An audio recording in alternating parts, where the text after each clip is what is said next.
me a god. They call me a god. What's up mga ka-exorize? This is Papa Seth TV, and for today's video, ang pag-uusapan natin is kung paano nga ba gamitin si Ggives, no? Or si G-Life, no? Yun yung pag-uusapan natin. At kung paano nga ba gamitin do, no? Yung gagawin ba natin is personal QR code or merchant QR code, no? So pag-uusapan na din natin dito kung paano magbayad kay Ggives and G-Life, no? So yun ang pag-uusapan natin. Pero bago ang lahat, intro muna tayo para mukhang pro. Subscribe now and press the bell icon. Never miss an update.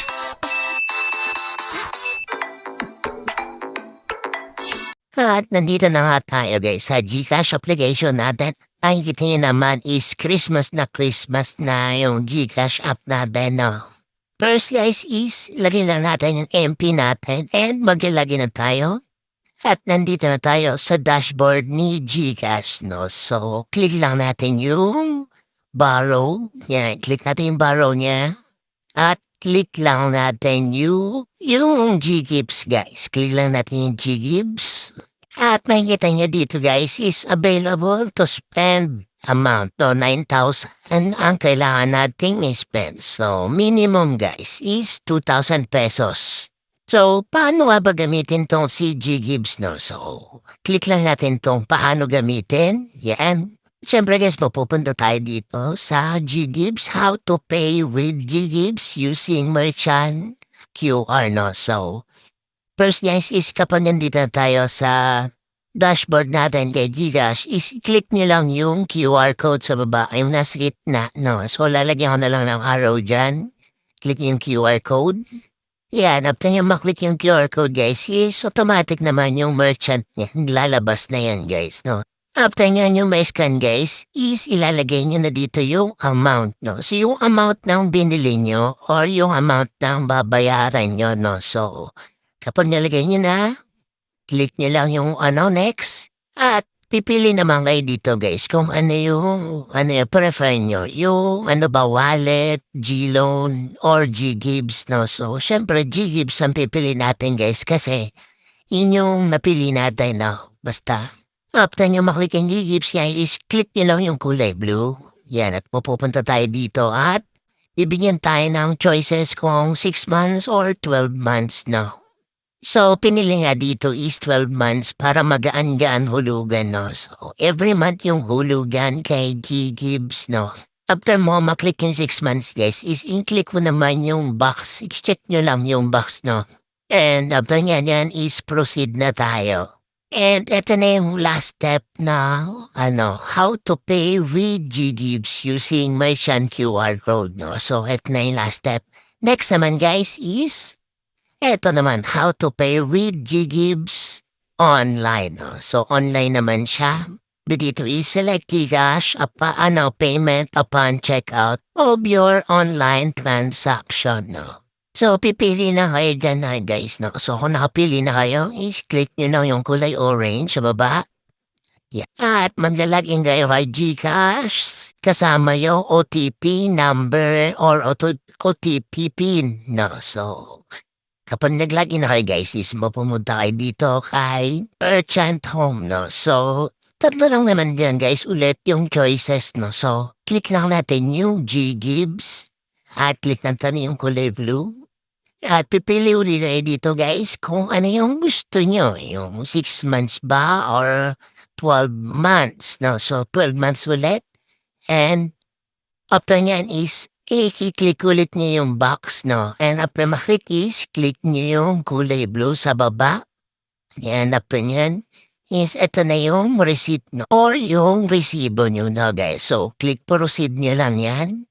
O, ganun lang kadali na, guys. So, eto naman, next is, naman to? How to pay with Ggives using personal QR code, no? So, personal QR code naman to, guys. Nandito tayo sa home natin at click lang natin yung QR code at mag-generate tayo dyan, no?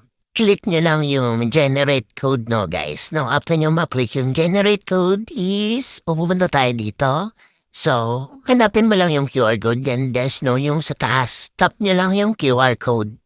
Ang pay using QR code, no. So, after nyan is, and eto, naka-generate na yung personal QR code nyo at ipapascan mo na lang yan sa counter or sa cashier, no. So, mamaya guys, papascan nyo yan. Piliin nyo yung, guys, Ggives, no. So, Ggives pa rin tayo. At after nyan is, click mo lang yung kulay blue sa baba. And after nyan is, pipiliin ulit kung anong month. Siyempre, 12 months guys ulit. Kasi mas mababa yung interest kapag nasa 12 months. And 12-month installment tayo. And then, eto na guys. Siyempre guys, tulad ng kanina, is i-check na natin yung tatlo. Yung isang box dyan, no? Kulay blue. And after nyan, click mo yung sa baba. And nandito na tayo sa personal QR code natin. So, ito na yung ipapa-scan mo kay cashier or kay counter. No? Doon sa counter mismo or sa Robinson ba or sa kung saan kayo bumili guys. Kung ano yung binili nyo kung saan kayo bumili, doon yung ipapa-scan yung personal QR code nyo. No? So, ganun nakadali. So, after nyo nga may pa-scan guys, is siyempre guys, i-confirm natin yung resibo natin, no? So, confirm your receipt, diba? So, check nyo lang yan. Pag na-check nyo na guys, is okay na yan, no? So, goods na yan, successful na yan, no? So, nandito naman tayo sa another topic is how to pay, how to shop of G-Life, no? So, paano naman yung G-Life natin, no? Siyempre guys, nandito ulit tayo sa GCash dashboard natin, diba? So, nandito na GCash dashboard. I-click nyo yung G-Life guys. Nasa baba lang ng G-Borrow, no? So, pipili kayo dito guys ng partners ni GCash, no? So, kunyari Lazada, ganyan, no? So, mag-online shopping kayo, diba? So, kunyari guys, nakapili nyo na si Shopee or si Lazada is click nyo lang yon at mapurbusid kayo dito. No, so pipili kayo kung ano yung gusto nyong item or product. So, ang nangyari yung napili ko is cellphone, no? So, nasa baba, cellphone napili ko at kiklik mo lang yon item na yon. And then, i-add to cart nyo lang tapos proceed sa payment, no? So, next proceed sa payment tayo.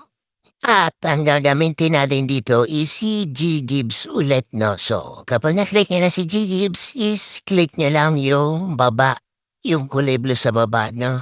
So, dito, pipili uli kayo kung ano yung monthly installment nyo na napili is 6 months ba or 12 months, no? So, 12 months ulit yung pili natin para mas magaan-gaan. And syempre guys, i-check ulit natin yung box sa baba, no? So, after ma-check sa baba is click nyo na rin yung sa baba, yung kulay blue. After nyan guys, is ito na yung confirmation receipt natin kay GCash, no? So, gamit si G-Life naman ang gamit natin dito, no? So, yun lang guys, no? So, gano'n lang kadali. Medyo may 4 or 3 tayong topic na nabuo, no? So, yun lang guys, kung nagustuhan tong video na to, please don't forget to like, share, and subscribe. Thank you and God bless.